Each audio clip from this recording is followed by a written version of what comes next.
Hello and good morning. My name is Jennifer Mackey and I'm a second year PhD student in the Interdisciplinary Studies program here at UBC. I'm Nakasley, which is part of the Carrier Nation located in northern BC, and I am also of Scott descent.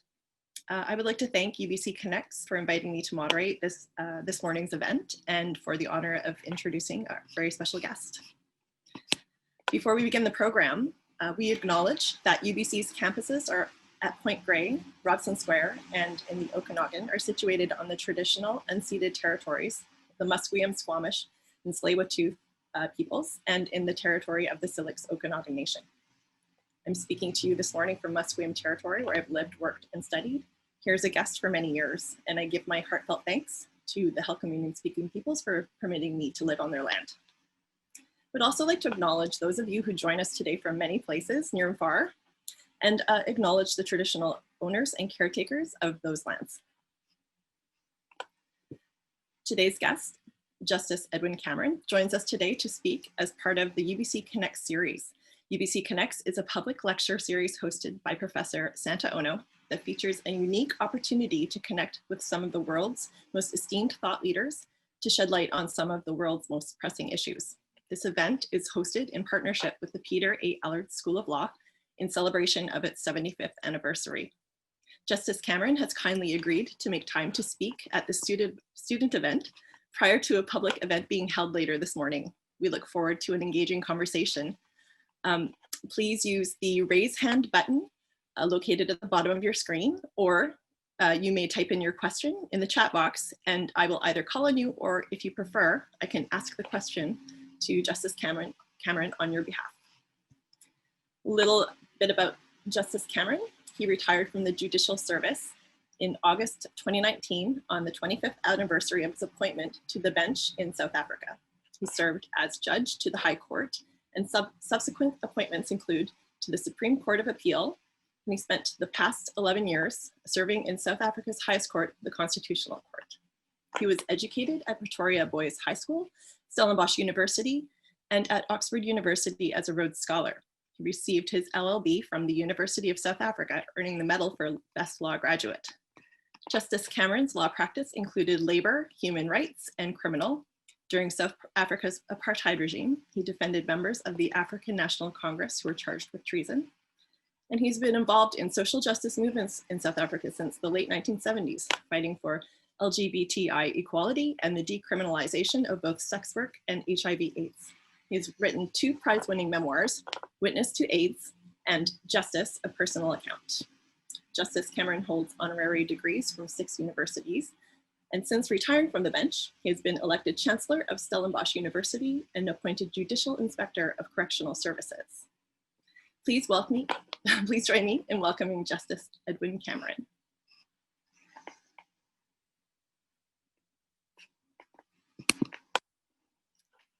I think you're on mute. Good morning, Jen. Good morning, everyone. I'm absolutely delighted to be here with you. Thank you. There are many questions that I would love to ask. I will try to keep it to one. One of the questions that has been going through my mind is on the context of decarceration. And given some of the conversations around abolition of prisons, I was wondering how an abolitionist vision could inform movements towards decarceration of people in prison. Well, that's part of what I deal with in the last part of my lecture later this morning. And I call it the paradox of the radical imagination, Jen. It's a complex question. The first thing I should say is that on the 1st of January, I became inspecting judge of prisons in South Africa, as you've mentioned. It's a presidential appointment, and we oversee some 240 carceral institutions in South Africa. But in the lecture, I explain why I think that we are part of the problem. And last evening, when we met the UBC Vice Chancellor, President Santa J. Ono, we were talking about how the rights which are enshrined in the Canadian Charter of Rights and in the South African Bill of Rights aren't very effective always to assist prisoners. So I'm caught in a bit of a time warp where I'm trying to make things better, and the specters of decarceration and abolition are ideals on the hill. And the question is, how do you get there? And I haven't yet answered that question for myself. Thank you. Ask the big question right off the top. So I'll go to a different question from a different perspective, given this is a student event.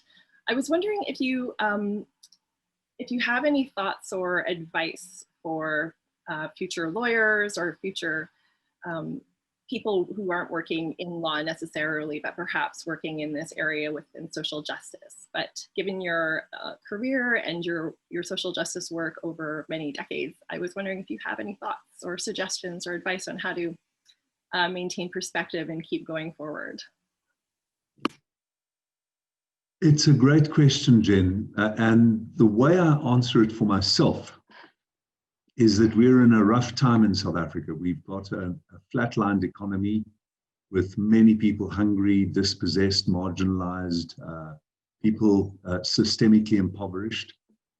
And we also had a terrible assault on our independent institutions under the presidency of Jacob Zuma. And many people compare him to President Trump in some of the effects of his presidency. So the question that you're asking me is, what about the law? And what about lawyers? And I think back to Nelson Mandela, who in the 1950s started a law firm with his partner Oliver Tambo, who later went into exile at about the time that Nelson Mandela was imprisoned for life. And they had enormous odds against them. They had a devotedly white supremacist regime, which was prepared to use force and brutality, unlike the British colonial regime in India. Part of why Gandhi's Satyagraha campaign succeeded was because the Indian authorities were less brutal than the apartheid authorities in South Africa. And yet, and this is the answer to your question, Mandela kept going. Mandela spawned a generation of which I joined the third or fourth generation in the 1980s after I started practicing, of people who believed that the law had a social purpose, that the law was not there to reinforce white privilege. The law was not there to protect the wealthy, to protect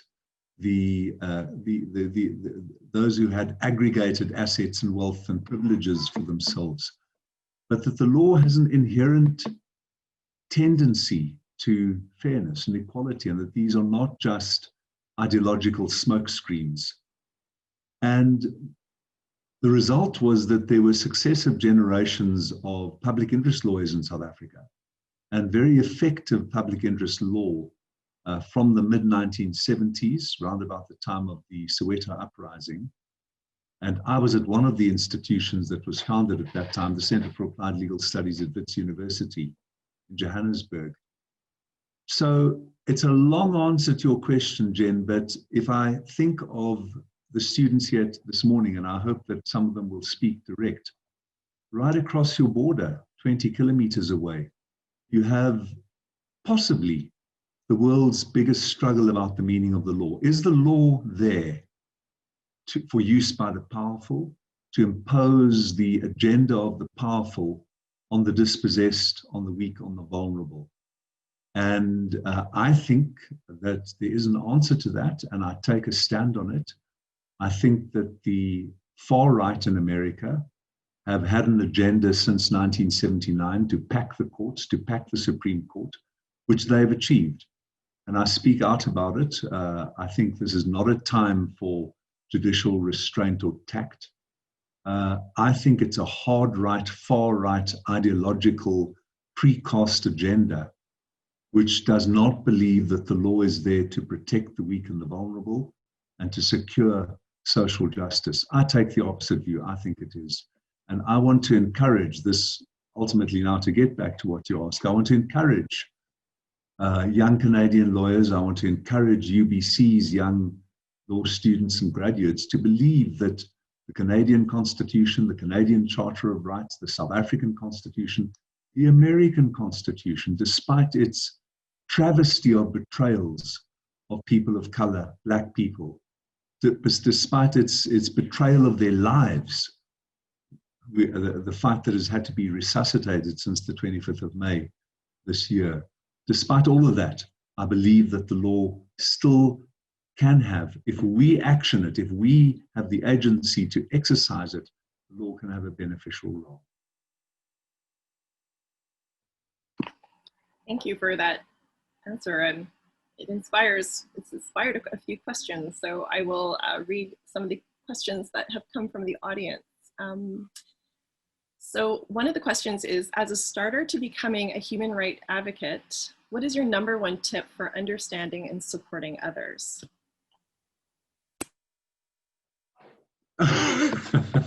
It's a great question. It's a tough life. And we start with the fact that life is tough.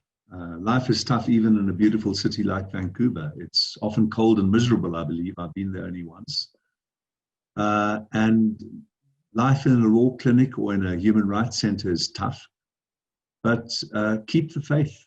Keep the faith that every single day when you take a case and when you give advice and when you intervene to assist someone unpatronizingly, humbly, and making yourself the instrument and the agent of that person's life interests, that you are doing good. I believe that unequivocally. And that's the faith that you've got to keep, even when you're daunted by hostile opponents, by unsympathetic judges, by unforgiving law rules. It's worth doing.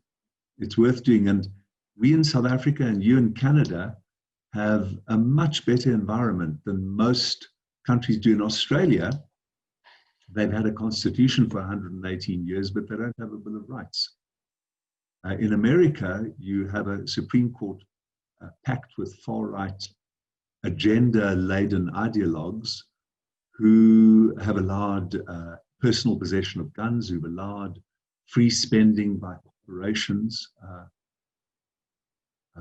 decisions that make one's jaw drop when one thinks of the proper perspective of a social justice approach to law. So I think in Canada and South Africa, we should take courage every day. That's my answer to the question. Thank you for that. Courage is indeed a key part of that. Another question that has come from the audience from Becca Tobin, and I apologize, I didn't identify the previous question asker. They are listed as anonymous attendee, so I respect that. Becca Tobin asks, what did you find most impactful to your career?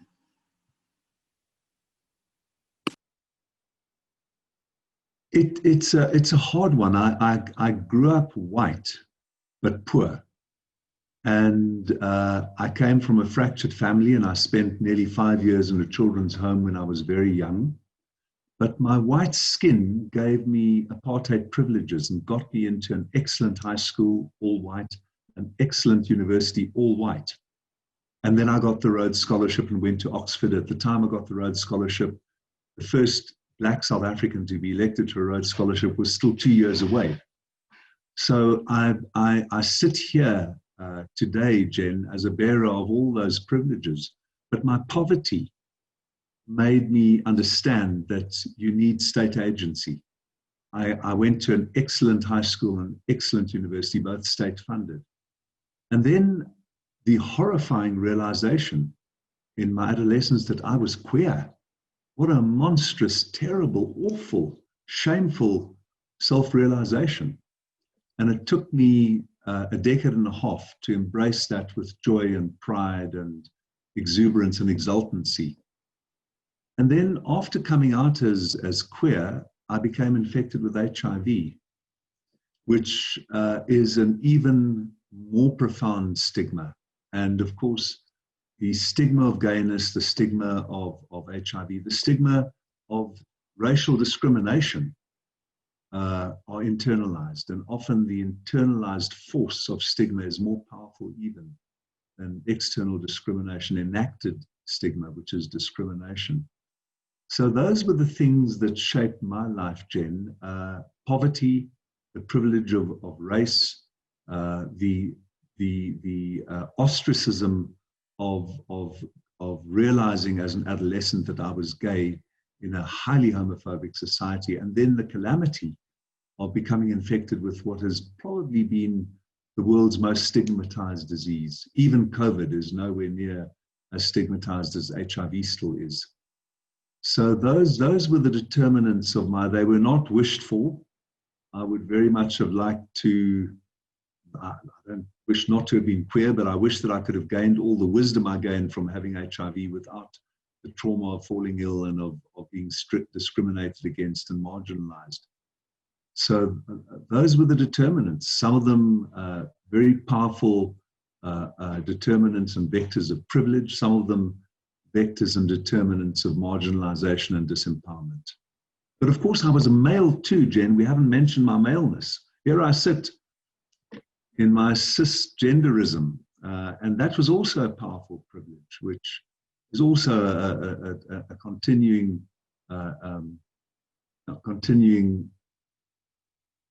burden of an unjust world. Thank you for that. Thinking about the intersections of our carceral society, given that in Canada, the rate of crime has decreased over many years, yet the rate of incarceration of Indigenous women and trans persons as well is on the rise significantly. And what you're speaking to is a lot about the stigma and which is the root of discrimination, and thinking about the ways in which we criminalize people. As we move forward, another question that comes forward is, what practical steps would you recommend for lawyers and law students looking to make progress towards the abolition of prison in this carceral society that we live in? It's a practical step that's asked about making progress towards abolition. Mm-hmm. Well, it's the practical steps of all social activism. And it's a heavier burden on us now that the wealth gap has increased. The world has become more unequal as hundreds of millions of people have exited from poverty. Injustices have grown. And that means that civic activism and social activism are important. So start a society, or join a society, or contribute to a society, or go to a meeting. Think of in South Africa, some of the most successful movements were by white men like myself who refused to join the apartheid army. And a lot of the work I did in the 1980s was for conscientious and religious objectors who had a fantastically successful set of ingenious obstructions to the call-up. What do they call it in the United States?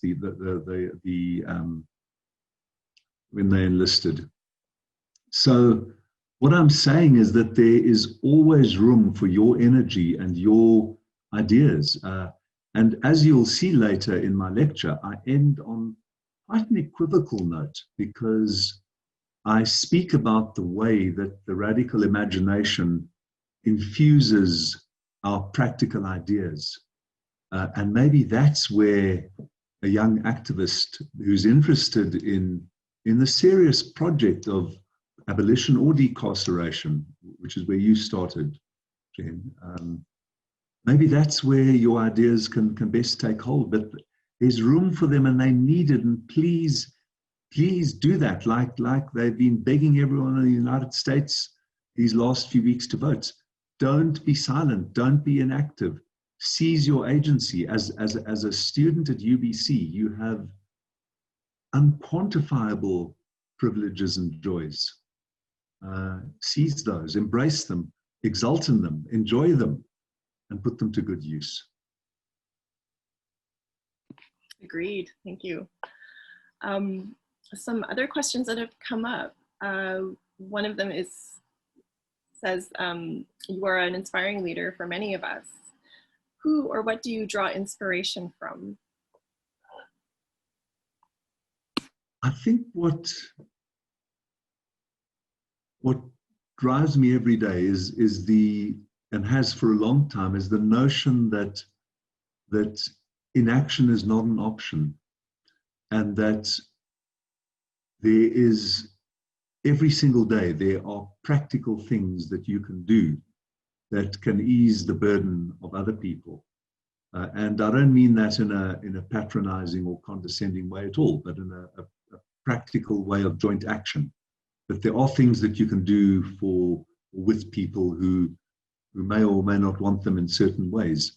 So that's been my inspiration, and it has been an inspiration because, of course, I've reaped very, very deep joy myself from my legal practice, from my judicial career, from my activism as a gay man, as someone working for HIV justice, and for children. I'm involved with many children's homes and children's charities, and now with prisoners' rights and decarceration.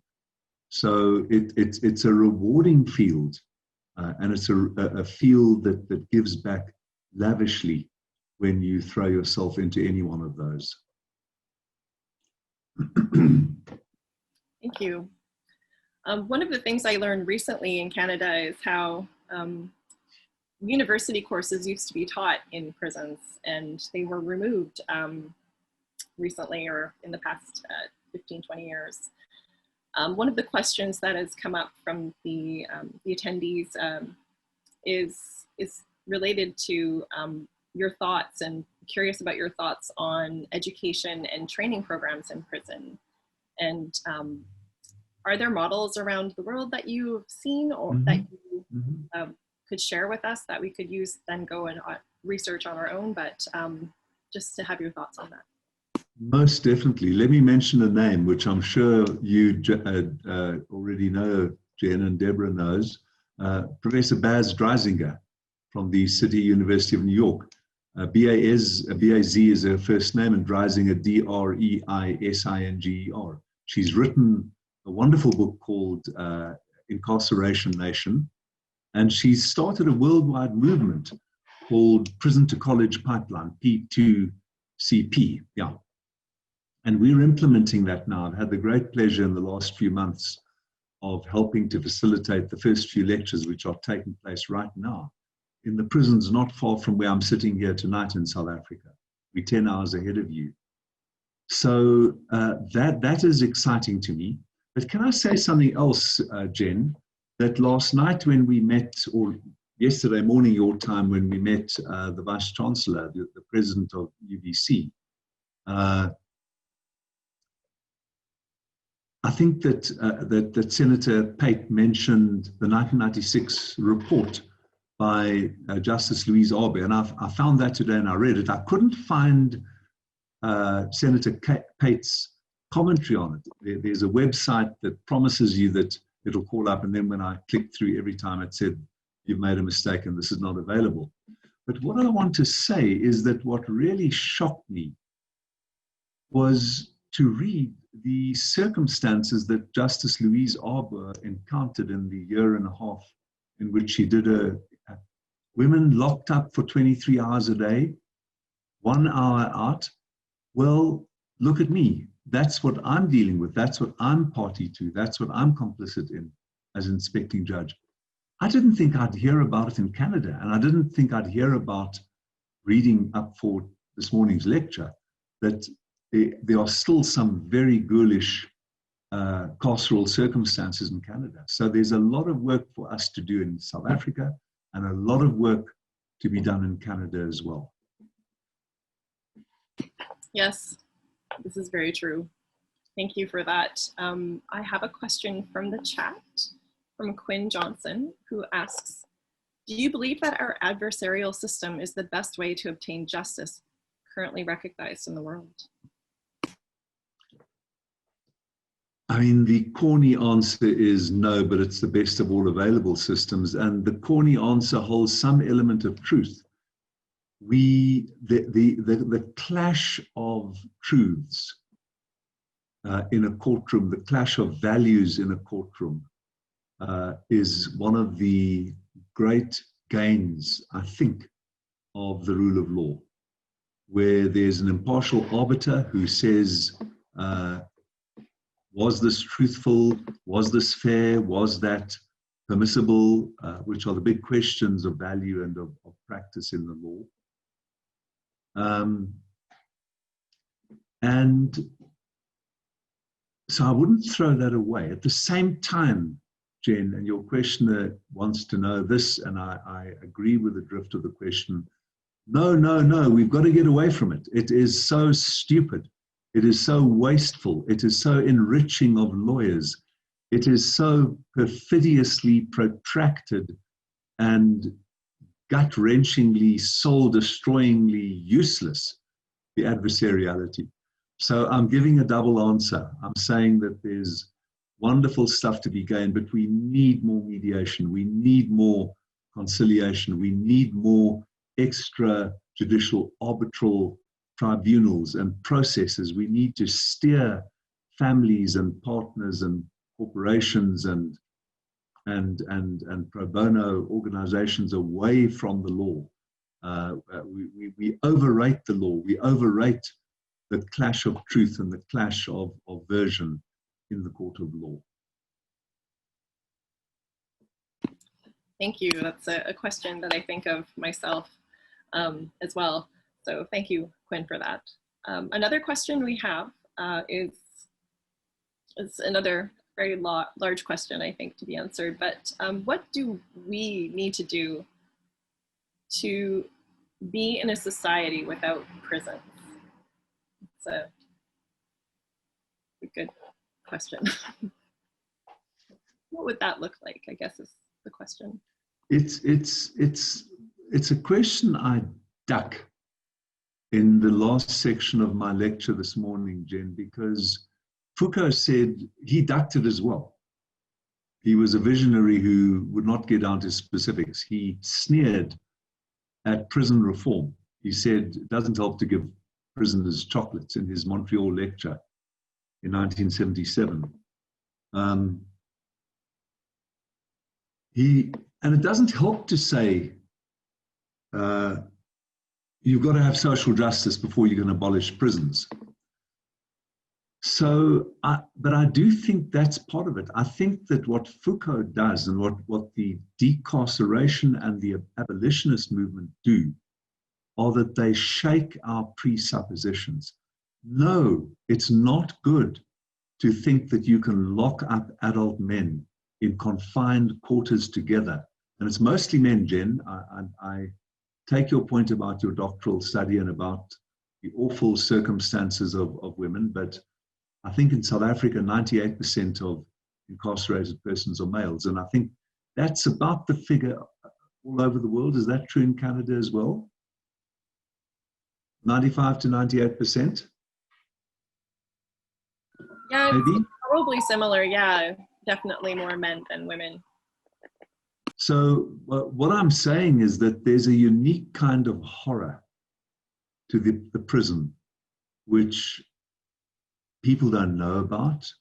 You know, lock them up, throw away the key, they deserve that. And the abolitionist movement makes us question that presupposition. And that's what Foucault does as well. And that's one of the things I say at the end, that challenging, disrupting the easy acceptance of prisons, more prisons. Senator Joe Biden, who may or may not be elected, heaven help the United States, today as next president of the United States, was a shut them up and lock them up and throw away the key president. 1996, he and Bill Clinton. He was one of the sponsors of the kind of legislation that whose effects we are dealing with now. So go and disrupt, go and say no, go and say you can spend those billions on social justice programs, on on housing and benefits and education. That's about as precise as it's going to get, Jen. I can't get more precise than that. That's fair. So many of the questions I have really work in that, you know, the prison is the punishment, not that people go to prison to be punished. And the navigating that is, in my own work, is it's complicated. So thank you. I think we're at time, and I wish we had more, but if anyone else wishes to register, excuse me, for the next event happening, which will start in about an hour, you can go to UBC Connects on the website and register, and you'll receive a Zoom link or a link to the event. And there'll be more opportunity to ask questions as well as to the panel. I just wanted to know if Justice Cameron, if you have any final words, you can have the floor. I don't, Jen, except that one of the most joyful things is meeting young people, being inspired by them. I have a profound sense that I've had more chances than I ever expected to have as a gay man, as someone who was dying of AIDS in 1997 and got my life given back by antiretroviral therapy. So for me, it's an enormous joy to meet young people like those logged in this evening. And my final word is, the world is yours. It's an imperfect world. It's a hell of a world, but seize the chance and make it better. Thank you. Well, thank you so much for your words. It was such a privilege. And thank you for everybody out there for joining today, this morning. Again, as I said, the UBC Connects program with the larger program will start in an hour at 10:30 a.m. Pacific time. Please sign up if you haven't registered yet. But many, many thanks to everybody and to you, Justice Cameron, for this opportunity. I really do appreciate it. See you soon, Jen. Thank you. See everyone soon. Thanks so much.